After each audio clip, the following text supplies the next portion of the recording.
Hi, and welcome to Gods and Glory.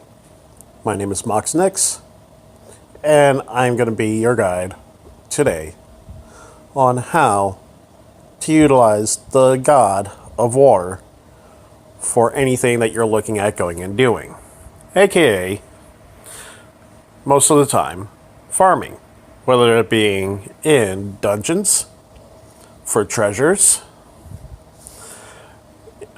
whether it's mines or PvP. So I'm going to go and quickly pull up one example since today's event happens to be war. And I did this attack earlier today because my alliance on the Plains of Freedom, which is the Fallen, decided that we are going to step aside and let this one go and ride. So currently I'm sitting behind a shield for 24 hours, and then I go back to my usual not hiding behind a shield. So therefore, I'm going to pull up through the storage of what went on in the past my battle I had earlier with another fairly equal level 20 city. So here we go.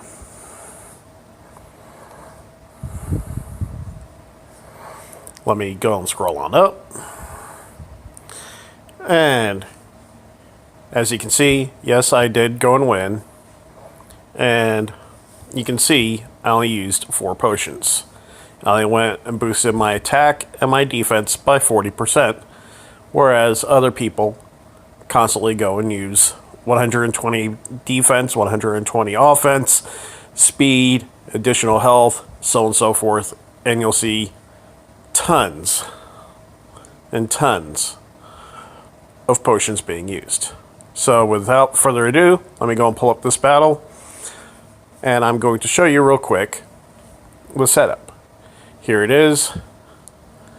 This individual, he had 7 heads on pikes, which means he was at the very minimum lowering my morale by 70, and his army was showing as being 15 halflings level 5, 14 forest guard level 8, 10 dwarves at level 10, 1 gargoyle at level 10, and a magic hero.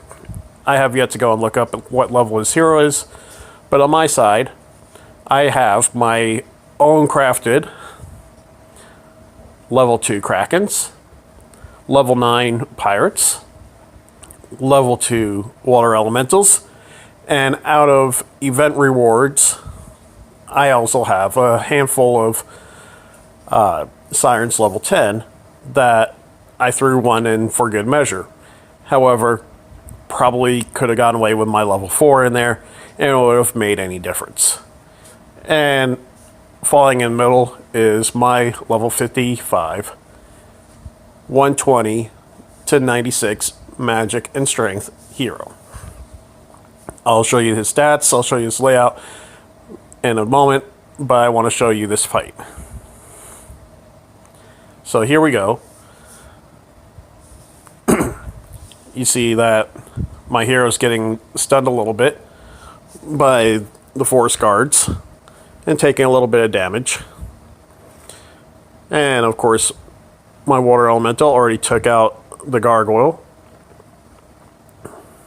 and is taking a little bit of a beating at range from the hero and the range support.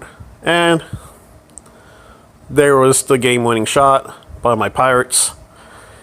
And then quick to fall is, of course, going to be the dwarves.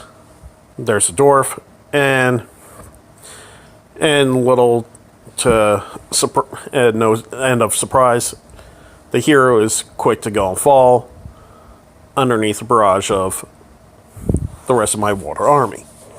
Now, what I'm going to go and get at is, even though that the pirates are melee and not tank, their ability definitely means you're going to be using pirates in pretty much almost every single build that you have in water. I put only 2 krakens in because at 6 weight it would be very costly to go and have more. And I find in most attacks and most farming, having 11 water elementals definitely gives a big impact because they are very low to take damage on the physical side, although they do receive increased damage from magic, which is why the dwarves were hitting them pretty hard versus the halflings. But they are very useful overall. So, with further ado, let me go and show you my hero so you can see exactly where he's at. As I point out, he's level 55. And come on, game. Thank you. Moderate amount of health. As I pointed out, he's got 96 on strength. He's got a couple of pieces of strength gear on him. And some of the other items helping out is Raven's Wings, giving some decent stats. But I'm probably never going to go and upgrade off of them because for a magic hero, that ability is just so good. Restoring 12% of your hit points after a squad of enemy units are killed, and also preventing them from being resurrected. Mostly everything else is just your standard enchanted and enhanced and gemmed gears. So, let me go over the skills real quick. Receives 15% of hit points back each turn. Will resurrect units killed by the first attack. Actually, usually the first ones to actually die. It doesn't have to be the first attack. And 50% of the initial quantity. Meaning, if you have 18 Krakens, let's say, for example, I'll show you actually 19 Krakens in a farming build. And if something was able to go down, all 19, you would go and get either 9 or 10 of the Krakens back.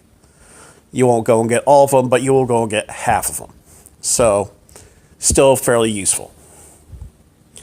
I also restore the number of hit points equal to 25% of the damage taken from a normal attack. Gives you a little bit more survivability. Increase the bonus of your shield's defense by 30%. And increase magical attack by 10% and defense by 25% for all mages and sorcerers in the army. Considering I'm using my water elementals and they are listed as sorcerers, that's a very big thing to go and utilize. So, from there, let me just go straight on over to showing you what it will look like for my farming build for dungeons. I just go and take my hero, and I'm taking 19 Krakens. Here's the level 5 Fallen Star boss. And poof, didn't even lose a single Kraken. We're going to go on over to the level 5 Plundered Settlement boss. And again, here we go. As you saw, I would have lost a single Kraken, except for it was revived instantly by the ability. And I finished with all 19. Let's go on over to the Mysterious Woods. And I usually use Mysterious Woods 3 instead of 4 to go and farm up my vials, whether they're the legendary or the ancient ones. And this is also a good place for also the rare horns. Again, same build. It doesn't matter if they're in the upper location or lower location. It just means that they'll hit the 20 of the predators first instead of 15 in that spot. And just here's how the battle runs. I'll have this at a lower speed because it'll show most likely a death of a Kraken, revive, the 20 are down, And now the Predator stack of 15 can't kill them, and you don't lose a single one. Going to Twilight Armada, I usually farm rank 2 just because I like this setup a little bit better. Again, you don't need to change a thing, since the Krakens are going to go on outsurvive the Bruisers up front, and done. And you can do this with any hero of level 44 or higher, and with any style of Kraken, although mine are level 2, so those are the ones I'm using. And, oh wow, that was a good haul with 2 legendary wings.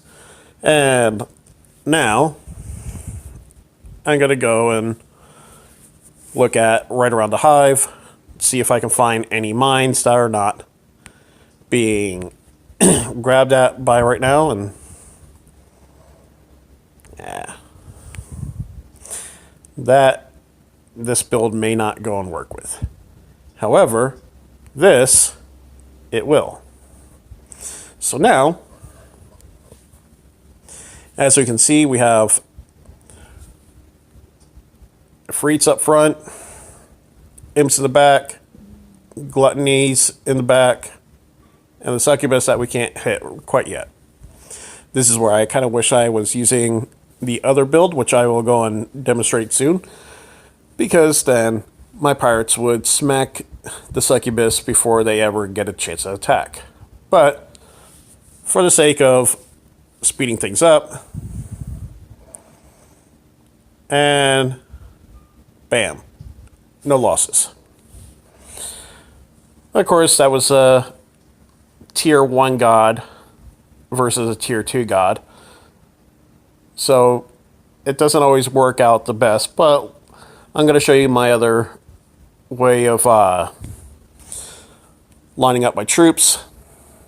Again, I love doing the 2 and 11 for most of my farming and PvP. And I know I'll go and show yet another build that some people enjoy. And again, there's my level 4 sirens. Sure, I'll use one, so that way I'm just showing you with troops that I make instead of prizes. So, let's look at their layout real quick. This is going to be fun. Total of 9 ogres, level 0, and we have 34 overseers at level 4. They may actually hurt, especially against my elementals. Let me see exactly how this pans out. If I get a good proc with the elementals, or if the pirates hit the middle ogre, and to go and have a better chance on that, let me go and flip them around a little bit and see what happens. If I can go and kill the top ogre and the pirates hit the middle one and proc, I will probably win without losing a single troop, and I'm just showing you without using any potions. So here we go. Let's speed it up. And only lost the sirens. That's very, very agreeable. I can handle that. So now, let's see here. I'm going to go and find a chest that somebody else is not trying to go and grab, because I try not to be a rude player. So, where is a chest for me to go and speed off to? There. Here we go. And because I'm not worrying about participating, I'm just going to go and burn a couple speed ups, since I have a few. And here I go, flying down to the treasure chest. And whenever I'm hunting treasure chests or mines, I am going to go and do my 40%.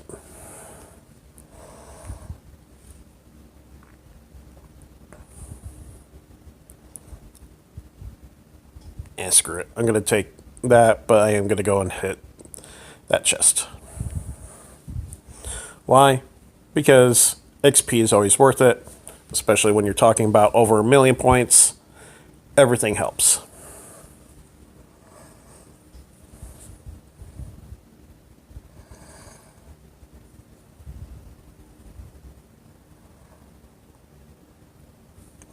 Please be a chest that hates me.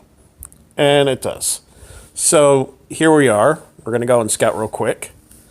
And we got ourselves some lichens, level 4, level 4 rhinos, and level 4 rhinos.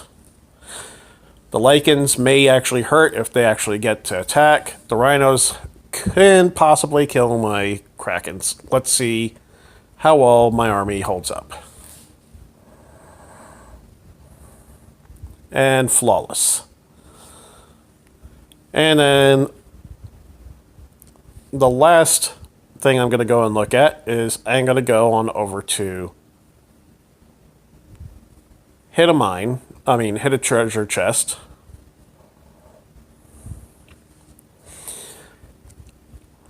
And again, in the sake of speeding up this whole entire thing, I'm going to go 50% speed. Use one more 25% and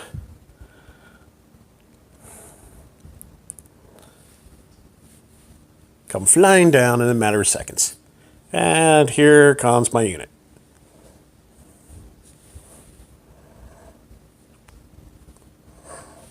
And here we go. Spend 4,000 energy. And ow, this might actually hurt.